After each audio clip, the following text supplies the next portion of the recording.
Oke, nah, saya beri judul Tenang bersama Tuhan Yesus. Tenang bersama Tuhan. Mundur, mundur, mundur. Ya, tenang bersama Tuhan Yesus.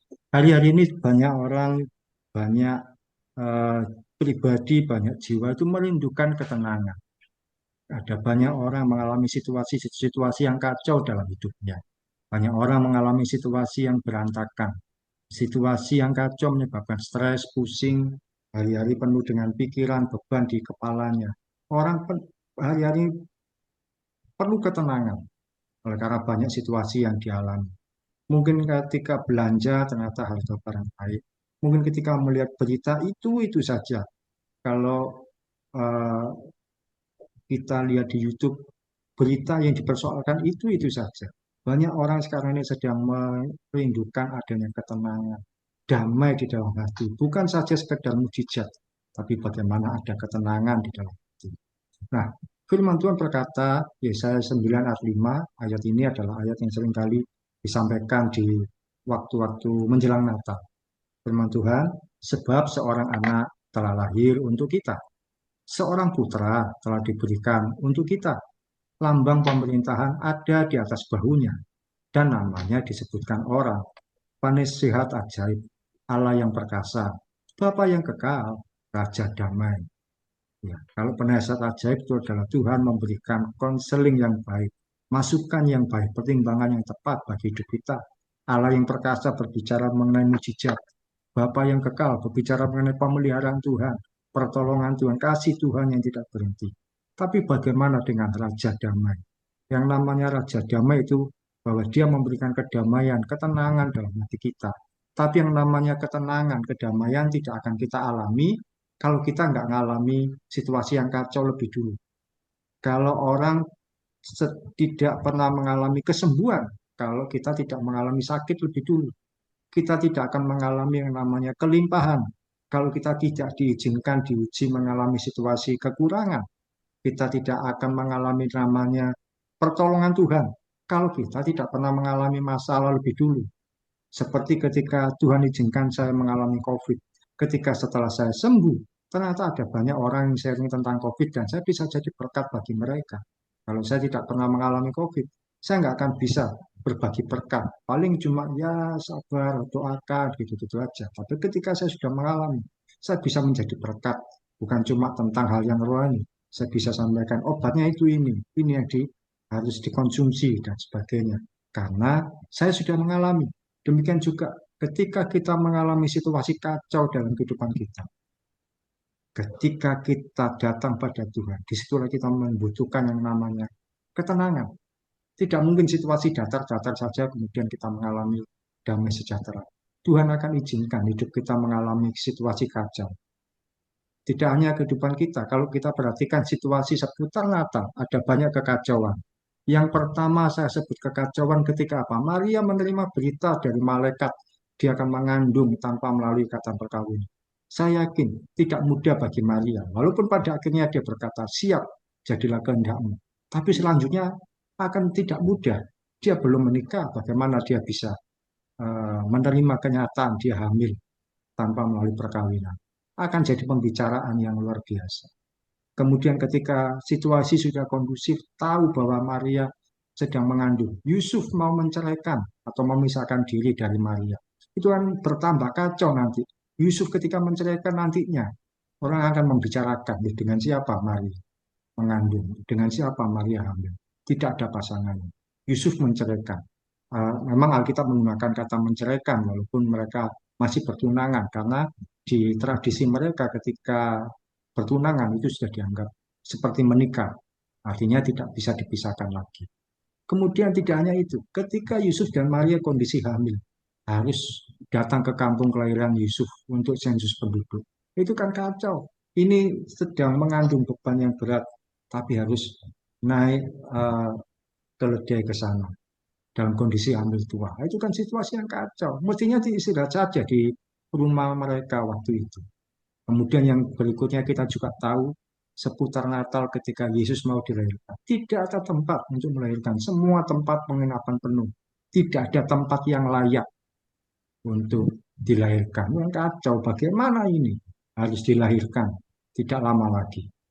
Dan berikutnya, situasi yang juga termasuk kacau. Ketika Herodes mendengar bahwa ada bayi raja yang akan dilahirkan, yang sudah dilahirkan, Herodes punya rencana mau membunuh bayi tersebut, yaitu bayi Tuhan Yesus.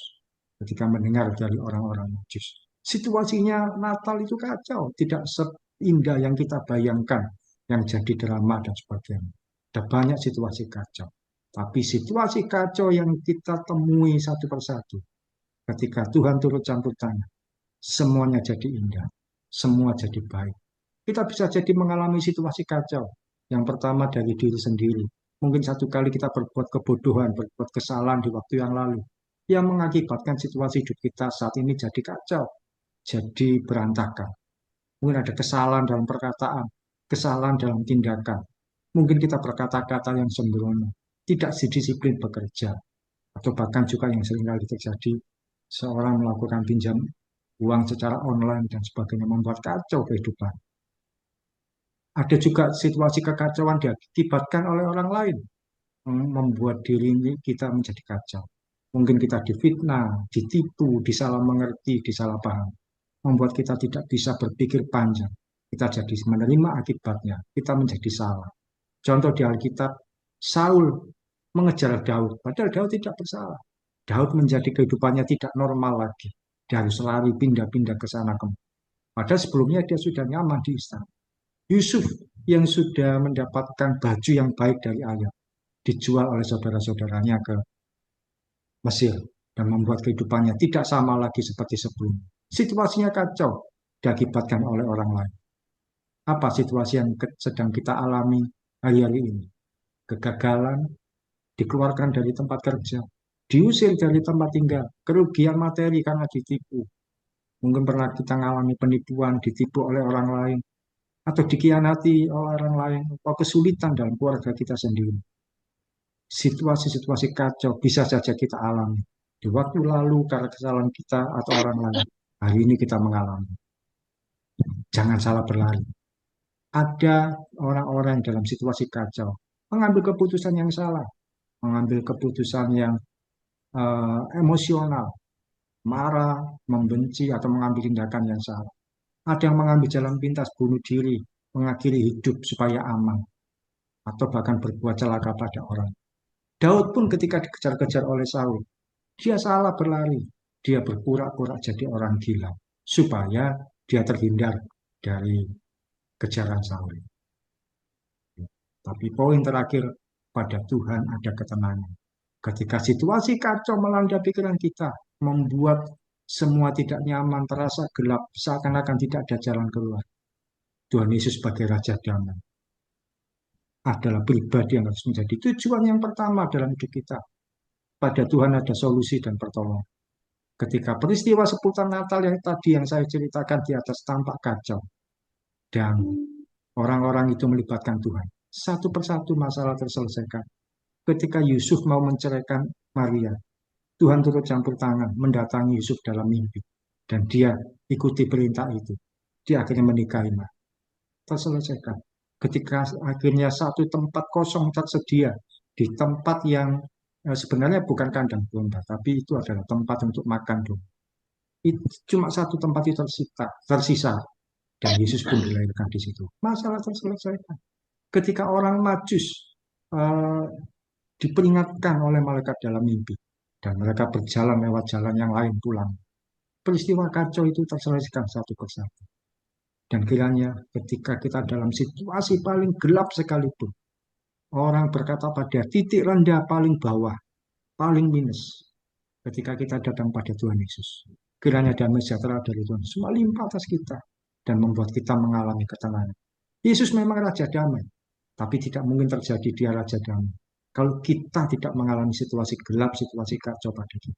Ketika kita mengalami situasi kacau, hancur berantakan, kita minta pertolongan Tuhan, minta intervensi Tuhan. Datang pada Tuhan. Dia akan datang menolong kita. Dia tujuan kita, bukan manusia terbaik sekalipun. Dia Tuhan yang sanggup menyediakan pertolongan bagi setiap kita. Firman Tuhan penutup Yohanes 14 ayat 27. Firman Tuhan berkata, damai sejahtera-Ku tinggalkan bagimu. Damai sejahtera-Ku kuberikan kepadamu. Dan damai yang kuberikan tidak seperti yang diberikan oleh dunia kepadamu. Janganlah gelisah dan gentar hatimu. Bukankah ketika kita mengalami banyak masalah, pergumulan, situasi apapun, kita seringkali gelisah dan gentar. Tapi Tuhan Yesus berkata, damai sejahtera-Ku tinggal. Ayat terakhir, Yesaya 41 ayat 13, sebab Aku ini Tuhan Allahmu. Dia berkata bahwa, sebab Aku ini Tuhan Allahmu, memegang tangan kananmu, dan berkata kepadamu, janganlah takut, Akulah yang menolong engkau. Tuhanlah pribadi yang seharusnya kita tuju pertama, utama, satu-satunya. Bukan sebagai alternatif, bukan sebagai tujuan kedua atau tujuan yang ketiga, tapi dialah yang pertama. Ada orang-orang berharap sharing kepada saya sebenarnya berharap supaya saya menolong dia, memberi dia uang, bukan cuma masukan saja.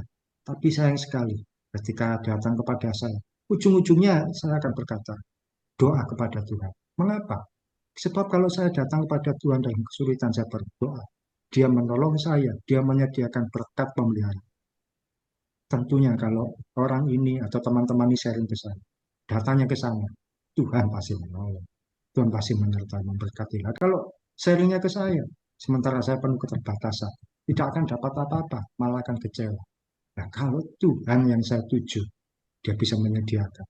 Saya percaya Tuhan yang sama juga bisa menyediakan ketika teman-teman ini sharing dalam kesulitan. Kita bisa mengalami situasi apapun, datang pada Tuhan. Dia adalah Raja Damai bagi kita. Raja Damai artinya kita boleh mengalami kesulitan dari penyebab apapun. Tapi pada Tuhan ada pertolongan. Dan dia akan memberikan damai sejahtera bagi kita. Puji Tuhan.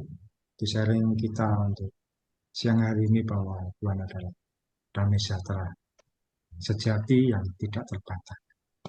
Amin.